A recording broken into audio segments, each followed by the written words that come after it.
When I went to Haiti for years, we almost couldn't communicate ourselves back to the States. Now, the kids in Haiti who live in huts have little simple phones, and if they can't afford even to put any money into it, they call it in French. They just say hit me up. In other words, they can receive your text or phone call even if they have no money.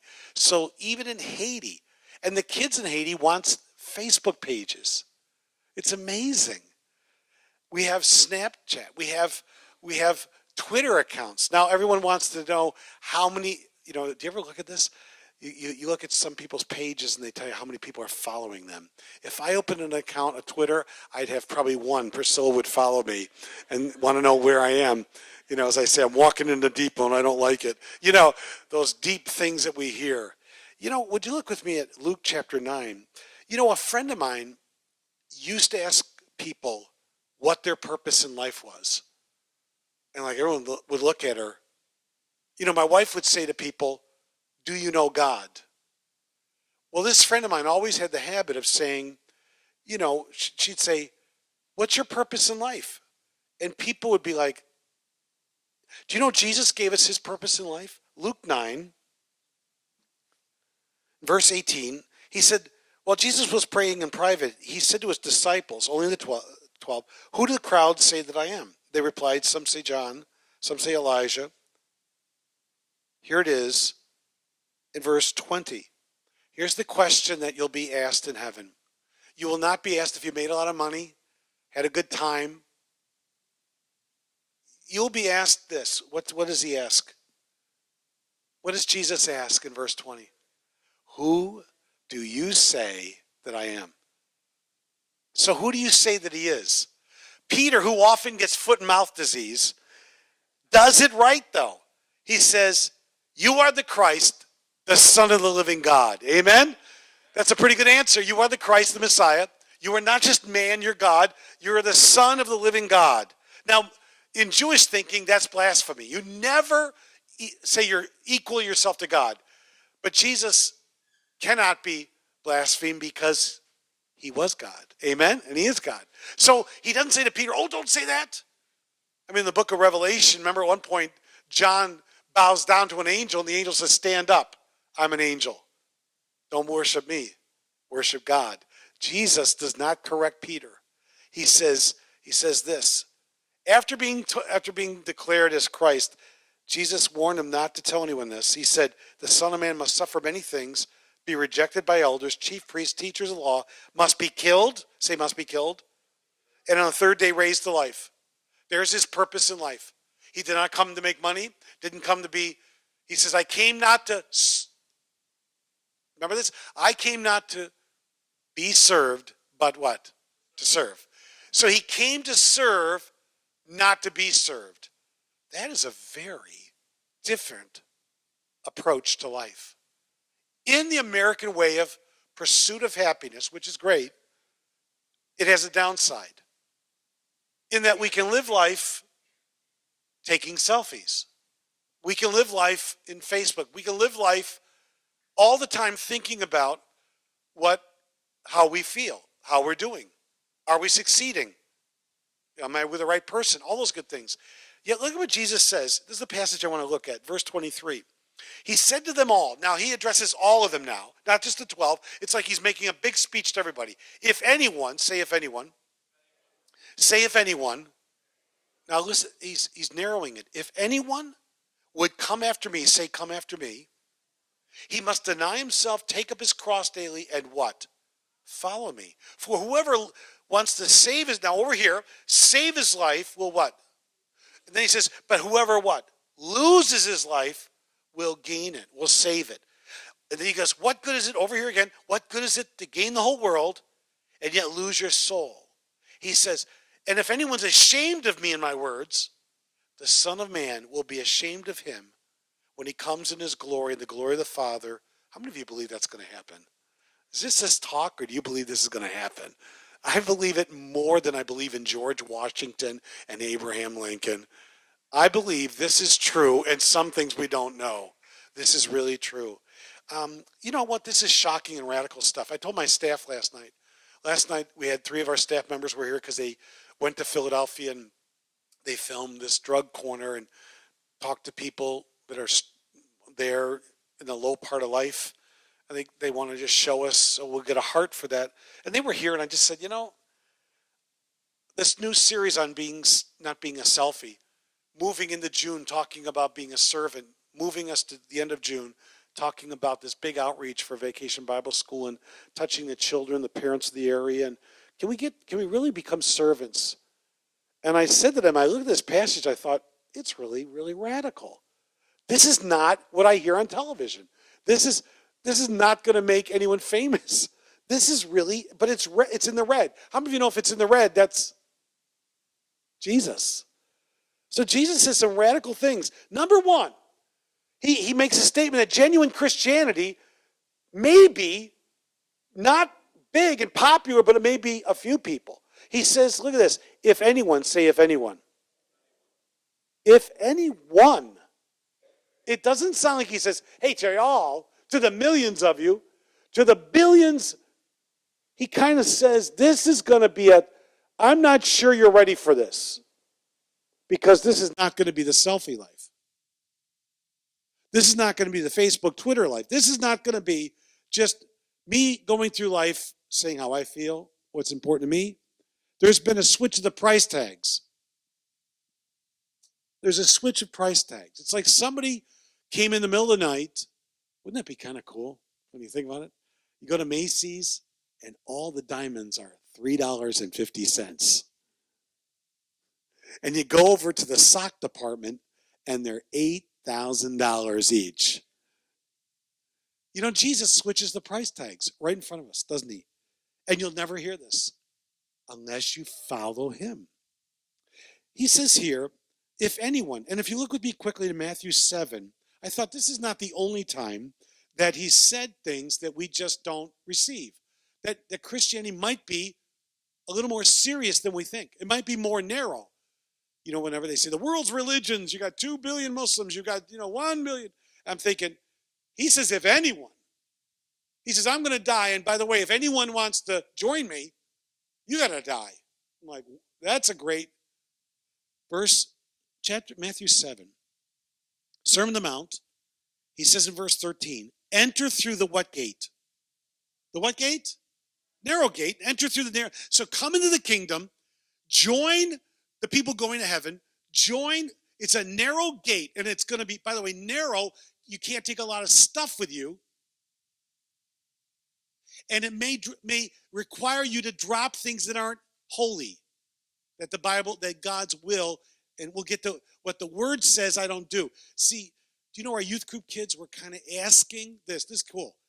Our youth group kids were starting to realize that they don't know right from wrong. Can you imagine this? When the schools and the courts, we're being mandated about bathrooms and showers. That we got to do. But to have the 10 Commandments on the wall is illegal. So how do kids grow up if they don't get it at home? How do they know thou shalt not kill? Thou shalt not commit adultery. Thou shalt honor thy father and mother. Thou shalt worship God alone. So we're in such a battle. By the way, you know what that just means? That means it's your job. That means it's my job. So it's no longer the teachers. Don't expect support. Don't expect support by our government. They're doing something that is even further away, even sometimes than Russia. It's amazing the things you can do in some countries, and then we're saying you can't. It offends somebody. So guess what? The job of the narrow gate teaching to get people into the narrow gate is yours. Say it's mine. That was weak. Say it's mine. Because you know what? You can't lean on help. And if you think that we're having it, but he says, but for wide is the gate and broad is the road. Wide. You ever crossed the turnpike? You ever kind of gone over a bridge and stopped? It's wide. There's areas where it's really wide. He's saying wide and broad is the gate that leads to destruction, and just a few people are there, right? What's he say? This is not funny. This is terrible. This is not political correct. This is red letter. This is Jesus.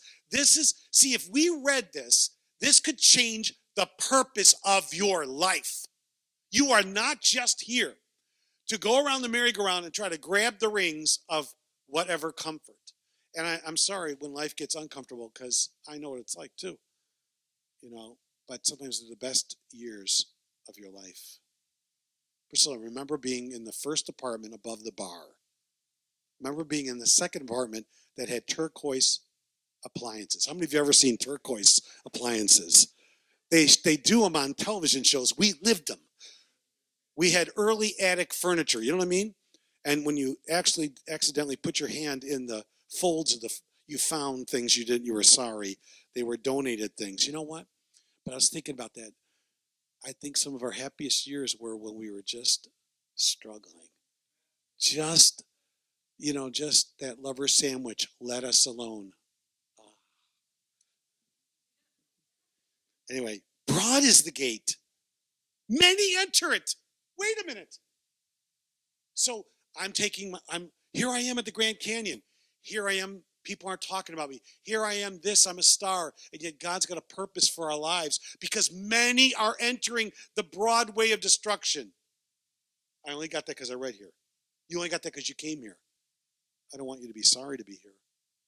But I want you to grab being a servant.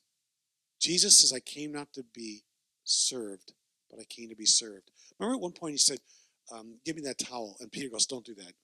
He says, give me the basin, please, and the towel. Remember the disciples were like, because this happened to me in Haiti once.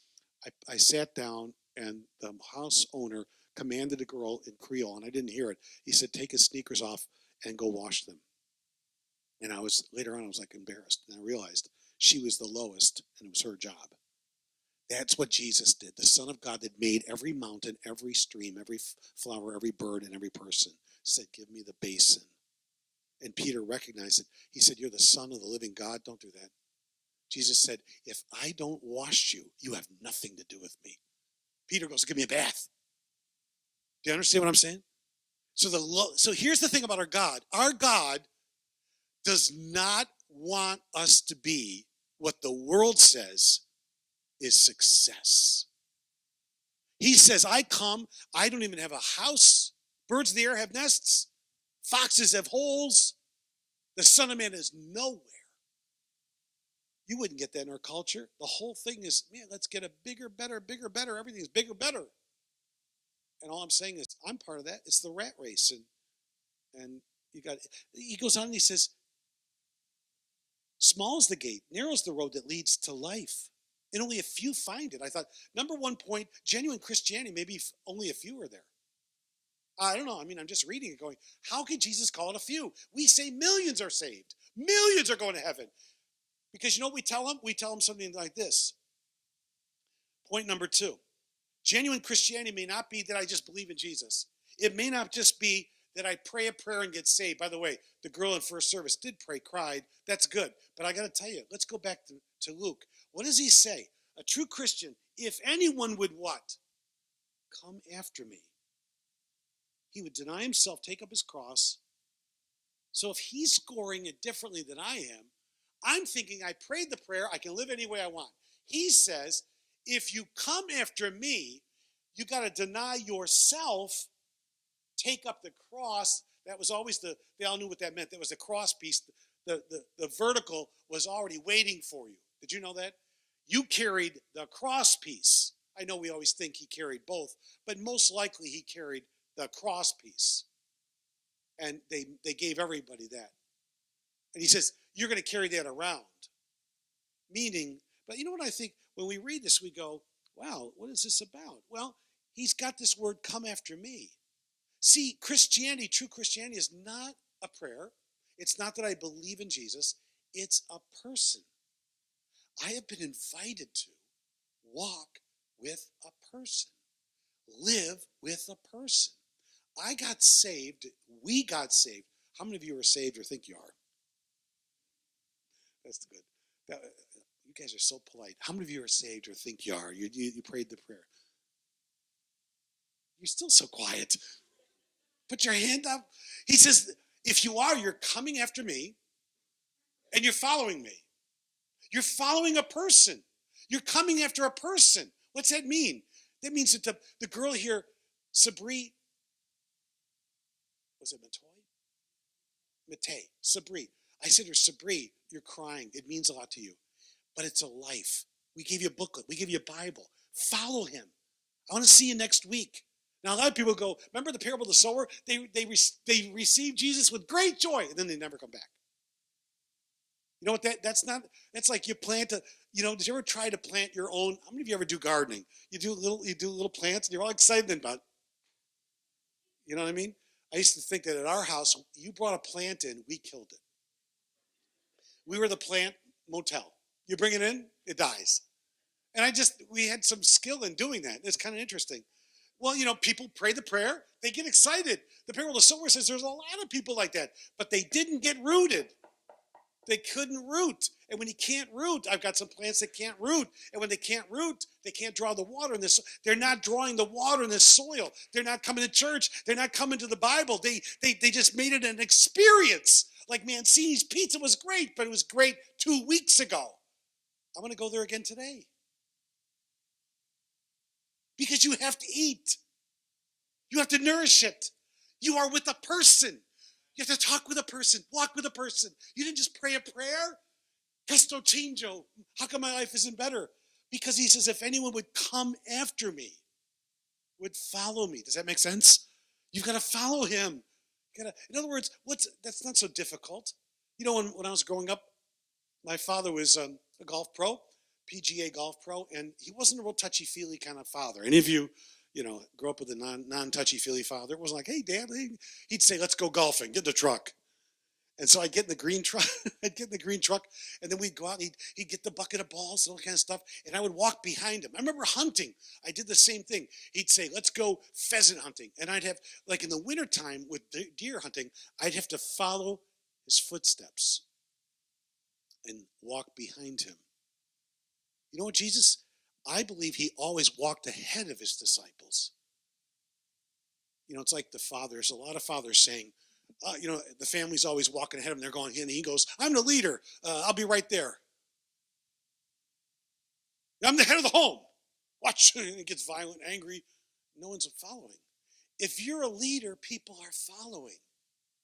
And Jesus led them. He's taking them right now to the cross.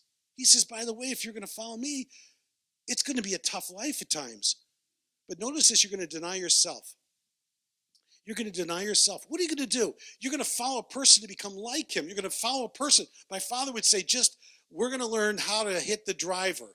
And we would take a bucket of balls. I'd always want to hit more clubs. And he'd always say, we're going to do one club per bucket. You ever seen a bucket of balls? By the way, golf is going out. It used to be 25 million golfers. They're 20. Tiger Woods, really, I think by not playing, it's hurt him. So when I did golf, my father would just make me hit one club. It was boring. But you know what I noticed? Anything you do, you just practice, and sometimes it's not fun. I saw tennis pros. They hit the ball at like 8 a.m., and they played at 3. They were out there. They had massive arms. I didn't see that when I watched on television. I never saw the practice. And what we're called to do? We're called to practice walking like Jesus. How do we do that? We read the red and go, wow, I got to deny myself? If I read the red, here I'd say, take up his cross. What's he mean? Maybe I won't get it my way. In other words, I have to die. By the way, notice this. Thirdly, genuine Christianity will cost you something. It'll cost you. You know what it does? It doesn't cost you money, although it could. What it means is he doesn't just say self-denial, like, give up chocolate. Or give up. Remember, how many of you had to do Lent? Or on Fridays you had fish. Any of you do that kind of stuff? This does not mean self-denial. It means denial of self. What does that mean? He means deny himself. Well, he gives you the opposite. The opposite is save your life. He says if you try to save your life and make sure that you're comfortable and make sure that it's all about you. I can hear this lady singing this commercial. It's all about you, Korean Airlines. And the way she sings it, it's all about you, and they show all this stuff they give you. Jesus says, if you try to save your life, and your life is all about, I got to have this guy, I have to have this house, I have to have this job, I got to have this career, he says you'll lose it. That's not where life is found. He says, but if you give up your life and lose it for my sake in the Gospels, The greatest joy is saving someone. The gate is narrow. Who's going to do it? Are you with me? The gate is narrow, so I deputize all of you to be in the army of the Lord. That's why you're alive. You're not here. This is not, in most churches that are big, packed, everyone wants to hear it. They're just telling you, you can have a happy life. You know what the happiest life, I think, is being a servant. It's kind of weird. You go to Haiti sometimes, and they have like some of these, and I don't mean to talk about them, but I'm just saying, I've been there where they jump and dance and worship, and I think, man, how come we can't do that? We got worries. We got all this stuff. I was thinking about this. Sometimes the worries and the problems and the stuff that we have in our minds keep us from praising God. Even today, it's like we come in, we go, it's like the worship leaders are trying to get stuff. And I'm thinking, you know what? Sometimes all this stuff, it's almost like when you buy something bad. There's 2 good days of owning a boat: the day you buy it and the day you sell it. When we built this house in the Poconos, and when Priscilla's parents died, we built this house, and it was on the lake, and it was supposed to be awesome. And the minute I started having it built, and when the Army Corps of Engineers shut down the building and said we almost were going to be stuck with a foundation on a piece of property we couldn't use, I got blessed because the Army Corps reversed their decision. Big stop sign. I thought, oh my gosh, we're going to own a graveyard. And then when we got the house built, we had to have a well dug, and it was just deeper, and they were slapping us with overruns and costs. You know what I thought? A couple of years later, we said, we're moving to a house in East Brunswick. And we had Stephen was coming, and I thought, oh my gosh, this is the best days. Not only buying it, but selling it. Because you know what? Jesus says life does not consist in the accumulation of possessions. You know what it really does? It's people. It's him. It's the joy of people. It's the joy of evangelism. You're very quiet. Are you there? Are you tracking? It's really not stuff. You know what's cool when you start to realize you use things and love people. You don't love, and there are people, you can hear people love their things. They just talk about their things. It's a convention of all the people, the same things. You can go to this convention of things, and they all talk about this convention of things. And some of these, sometimes you go, this is a convention of knitters. This is a convention of Corvettes. This is a convention of people that love hair pieces. I don't know. Are you guys all here today? Let's go, but we create these whole clubs. I thought, I didn't even think this thing existed. But there are people that are all about having a thimble. They got their whole house are full of thimbles. It's a thimble of success. How does this happen? Because you know what? Honestly, very subtly, and this sounds real heavy, but we will often put anything in the place of God. For our affection, that's why you never want to take even your kids and make them gods. Because if something happens, you're devastated. You know what? Like you just go, I'm out of the church. I'm out of God. Why? Did God fall off the throne? I've seen people make it through tragedy because their kid was not their God. You have to really determine. When he says take up your cross, you know what that means? That means there may be a cross given to you that he says you're going to have to pick up. And I'll tell you what, family is the most painful. Can you say amen? That when they don't do what you want them to do, when they get hurt. You know what James said? Don't boast. What that means is you say, if it be thy will. It's not like a formula. What he means is you realize you're not driving your life anymore. Does that make sense? Your money's not yours. That's going to But I'll tell you what, those of us who have given up our money, we have more than enough.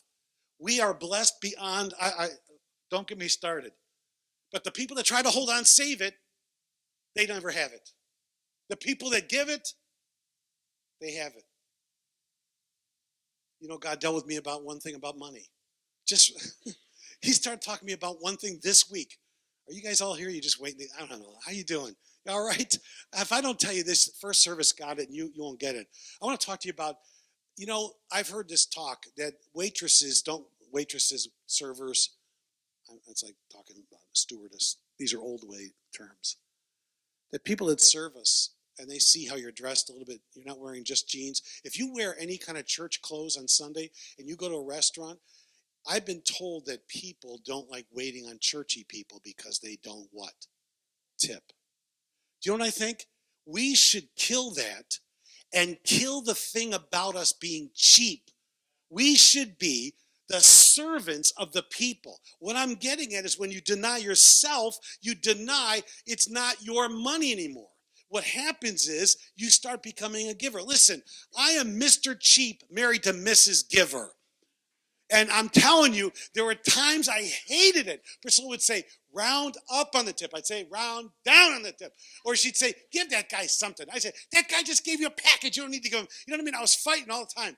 The other day, I don't know what happened. Maybe I've been reading the red, getting convicted. I'm growing. I was at gas station. You guys are judging me. Listen, I was at a gas station, and I had this thought. It was I've gone 100%. It was give the guy $1. I said, wait a minute. I served gas the whole time I grew up, moved to New Jersey. I never thought of giving anybody. Somebody in my church said they were giving guys, they were tipping guys at the gas. I said, wait a minute. That's his job. Then I looked at this guy. The guy waiting on me had gray hair, older than me. He was hustling between 4 cars. I should have given him more.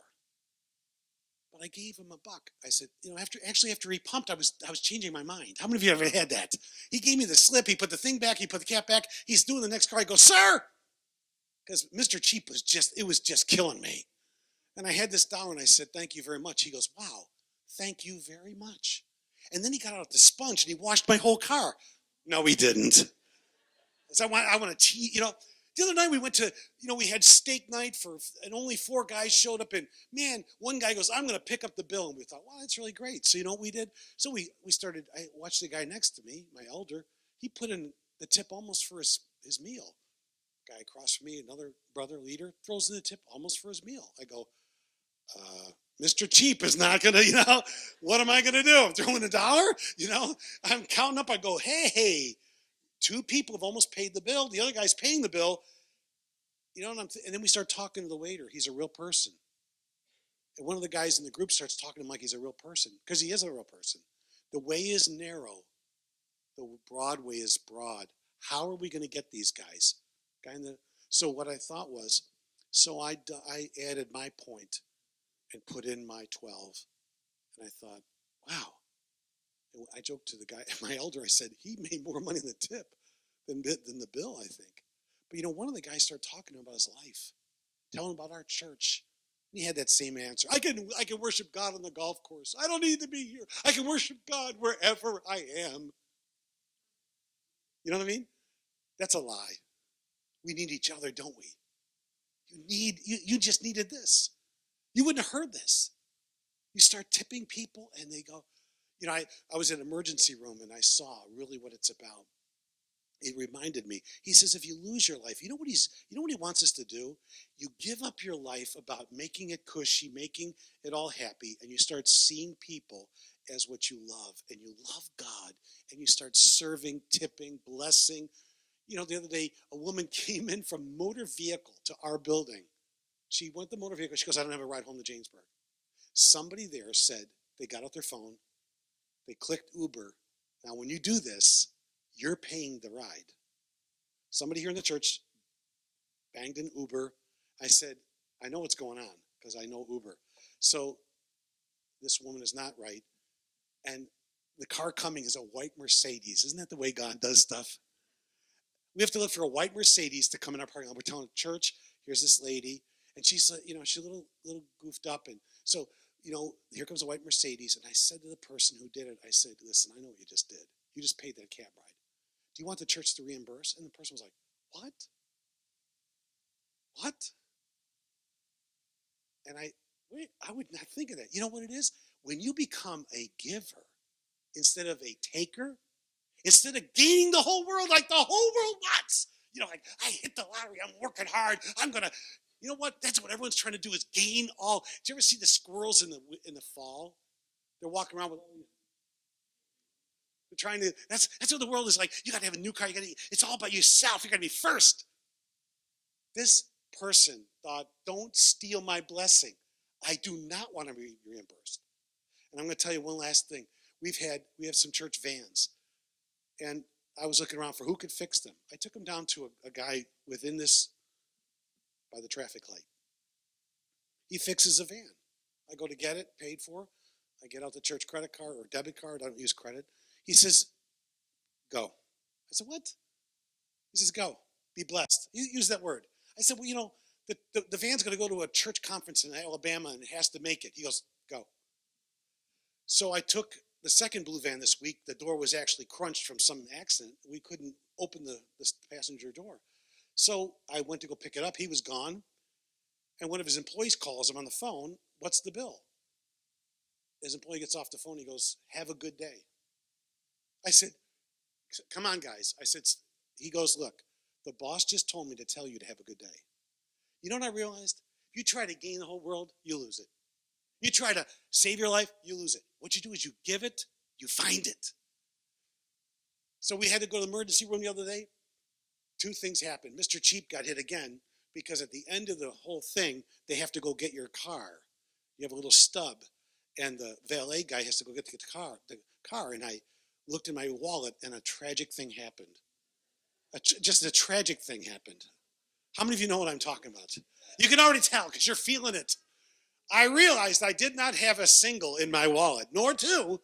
I had a bill that was higher than what I wanted to do. So Mr. Cheap was saying, you know what? And then I showed it to my son. He goes, Dad, come on.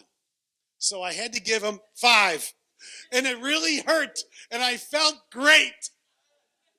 And I said, you know what I find out? You kill yourself. You're all laughing at me, but you are doing it. Come on. God doesn't like hypocrites, which is you. You're all doing it, and I want to see you start tipping. You start giving. You start praying for people. Start praying for everyone. Start loving on people. Don't use people. They wait on you. They're not a mirage. They're part of they're either going narrow gate, big gate. Don't be a selfie. Serve people. Love God. Follow in his footsteps. You know what? He never accumulated anything. Think about this. We think at his crucifixion, even his robe was taken. He had nothing. He is the happiest. The happiest people. I look at Ed's Facebook page. You'd think he'd be really depressed. Kids eating dirt. Kids having worms coming up through their bare feet. You'd think that a country full of this. How many of you have seen Ed's Facebook page? The guy is beaming. You know what I found out? It's not the stuff you have. It's the wealth of people and your whole attitude of serving. The other night in emergency, I got to end with this one. My person's getting stuck and all this, needles and all this stuff. We had this little nurse and her name was Esther. I should have asked her.